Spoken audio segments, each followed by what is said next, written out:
Man, have you seen the stuff floating around about the OnePlus 13T lately? Chinese social media has been absolutely loaded with early shots of this thing, and I gotta say, it looks like the kind of phone you'd actually want to carry around. Not one of those giant slabs pretending to be compact. The width is sitting at 71.7 millimeter, which, for a little perspective, is basically the same as the iPhone 16e. And when you line it up next to the regular OnePlus 13, which is chunkier at 76.5 millimeter, you can really tell the difference in those hands-on pics. It's just got that perfect not too big, not too small vibe. And here's something I'm loving. It's launching with a couple of official cases that come with MagSafe style magnets built in. Finally, more Android brands hopping on that train. It's just practical at this point. Slap your phone on a magnetic charger or stick it to a car mount without fiddling around makes total sense.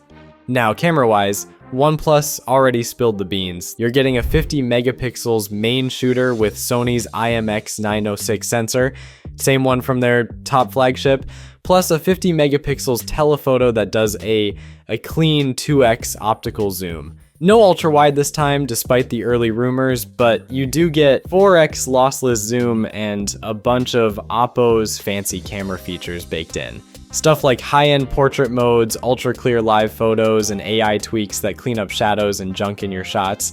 But the part that really caught me off guard, the battery. They somehow crammed a 6260 milliamp hour battery into this slim, compact body, and it still only weighs 185 grams. That's wild. Most big phones barely scrape past 5,000 milliamp hour, and this little guy's breaking the 6K barrier like it's nothing. Plus, it's getting bypass charging support too, so you can play or stream while plugged in without nuking the battery's health. Specs-wise, it's stacked. Snapdragon 8 Gen 3 Elite chipset, up to 16 gigs of LPDDR5X RAM, and up to a terabyte of UFS 4.0 storage. Runs Android 15 right out of the box too, though if you're in China, it's gonna come with ColorOS 15 instead. And yep, it already popped up on Antutu, flexing a score over 3 million. Ridiculous. The screen's a 6.31-inch flat OLED with 1.5K resolution and a smooth 120Hz refresh rate.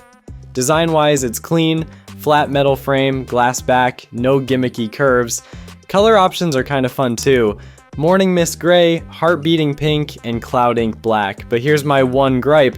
The water and dust resistance is listed at IP65. I mean, come on. For a flagship, I'd expect at least IP68. But hey, it's still a leak for now, so maybe that part changes by launch.